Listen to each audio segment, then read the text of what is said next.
Yo, boys and girls, it's your boy Diversity here, back with something we haven't done in a while, match preview for this week against Oxford, because in fact I am going to this week's game after not being to a Southend game in so long. We're finally heading back this week against Oxford and just here to talk about what we're expecting this weekend. Before we get into this video, guys, make sure you hit the like button down below, maybe even subscribe if you enjoy it. Loving the love we've been getting recently off all the videos. We're at 148 subs at the minute, or 147 as you saw up there. Got to change that, sorry about that new sub, please don't hate me. But keep showing it love, guys. Loving every minute of it. And there's going to be plenty of vlogs, plenty of gaming and previews coming up in these next few weeks. So make sure you stick around. Anyway, boys and girls, into the video now. Versus Oxford this Saturday. Oxford, a very, very good team. Started the season well. They are undefeated in their last 9. They've won their last 6, drawn their last 3 and had 6 clean sheets. Very dangerous play. Unlike us, we've lost 17 of our last 19.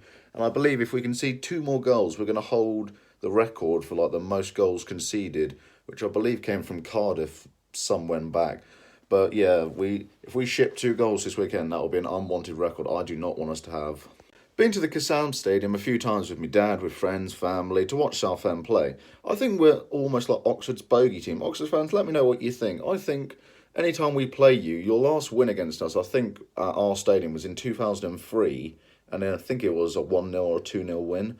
But since then, we've not lost to you. It's been draws and wins, really. So what do you think about the Oxford fans? Are we your bogey team? Is there another team, maybe, that you struggle against? For us, I certainly think when we were in League 2, it was more towards Morecambe.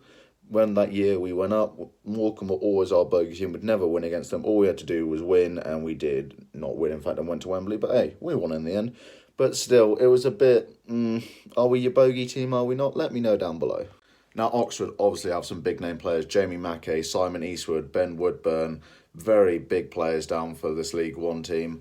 They're, like I said, very good in their last 9 games. Clean sheets against us, maybe not. For us, it's a bit worrying to see coming up against a really good team. We've had a few of these: Sunderland, Ipswich, Pompey, all very good teams. But I think Oxford are that little hidden gem this season. Everyone thinks they're just going to be a mid-table team, but no.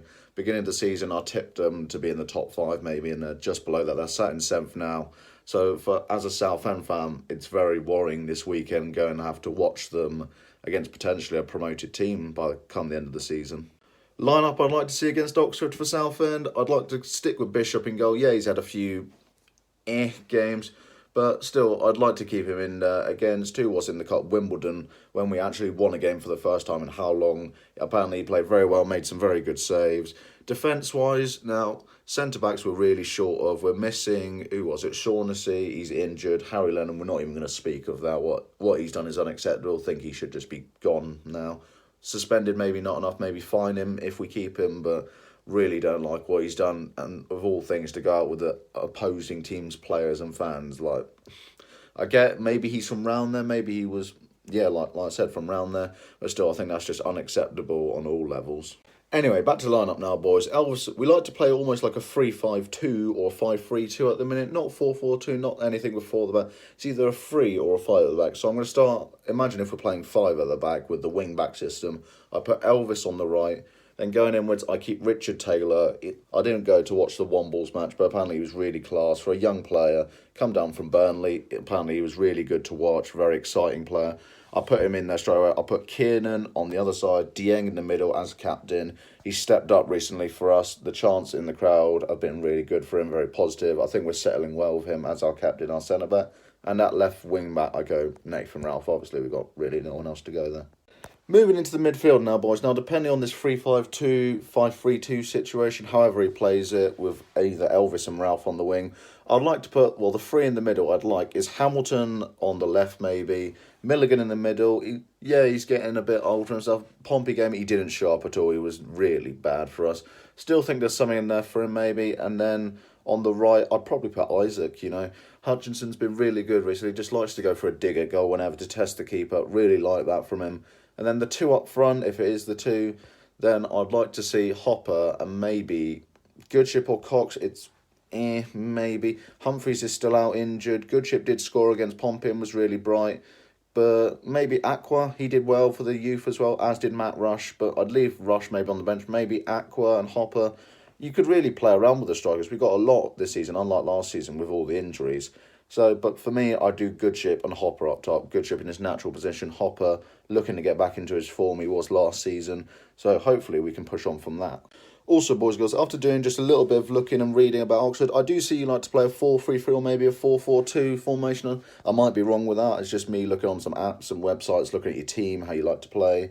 But I'm mainly scared of Mackie this season and Henry. They're both very lethal players, like I said just a few moments ago. So our defence and midfield needs to be tight, needs to maybe isolate them, just expose them. Hopefully they slip up and we go on a counter. I think this weekend, we're going to get lucky. Either way, if we win, it's going to be luck. So I'm going to say 2-1 to us. We're going to get the first goal. We're going to be through the roof about it. Oxford are going to come straight back with a goal. And then I think maybe towards the 70th or the 80th minute, we'll nick it at the end and hold out. Goal scorers, if it's on my formation and my team that I've said, I'm going to say Hopper with 2. I reckon he's back now for almost full fitness, and the team's had 2 weeks off to prep for this match, to work on tactics, to work on everything. So I reckon it'll be 2-1 Southend. Let me know in the comments down below what you think this score is going to be this weekend. Just before we wrap up this video here, boys and girls, if you want to be in the vlogs at all, if you're at this weekend's game, just let me know on the Instagram. Hit me up saying I want to be in the vlog or I've got a point I want to put across. Just happily message me. We can meet up at Roots Hall and you can be in the vlog. But this is going to wrap up this week's video, guys, of the match day preview. Hopefully see you on Saturday. If not, make sure you check around Saturday night, Sunday morning. The match will be up on my channel. Keep showing the love and support, guys. Loving all of it at the minute. Can't wait to bring you more content. I've been Diversity and peace.